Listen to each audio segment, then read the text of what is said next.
Talking about pop-ups. So in this instance, we want to make sure, or we want to prototype this. So when we hit a food item, our pop-up comes up. You might have a pop-up activated elsewhere in the site, but we're just going to discuss it for this instance.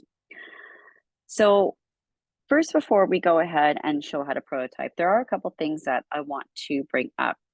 For your menu items, I strongly suggest you grouping them all together because you can see when I group this, and if I just jump over to that prototype tab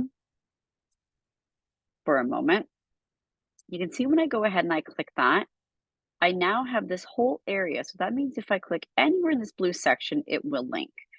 Versus this, I'd specifically have to click that picture. So I do suggest you grouping your picture with your text boxes there.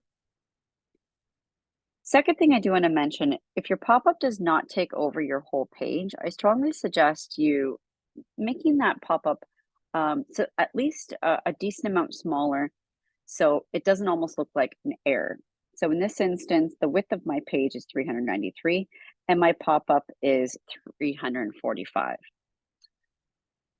Let's go over to the prototype tab and see what happens. So let's go ahead and click on that menu item. I'm going to go ahead and hit that arrow. On default again, this will say transition, but we need to make sure it says overlay for anything like a pop-up or navigation. And I'm going to go ahead and link it over to that detailed page. So a couple things happen when you link that over. You can see now because I had the basic fill on the background page, which gave it a white background. When I went ahead and linked that, it's disappeared. And I'll show you how to get that back over on the design tab. The second thing that happens is that green box, that's now showing you where exactly that pop-up is going to live. So you can see now it has a transparent background, but you do get that preview so I can move it around and let it open up anywhere. Maybe I want to move it down so I can still see that logo.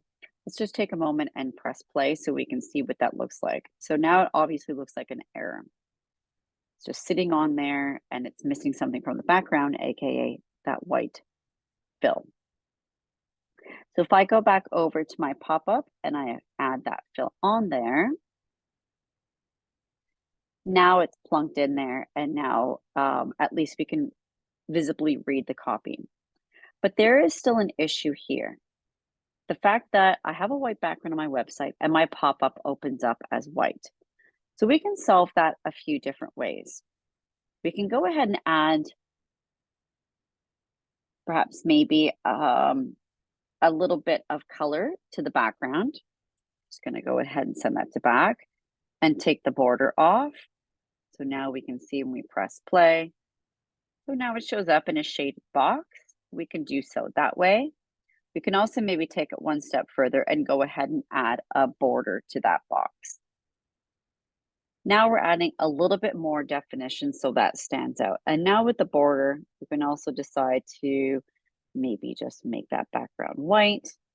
You can see how quick it just takes a split second to make a modification, press play, see what it likes, and then just jump back and go, okay, I think I want to adjust it another way.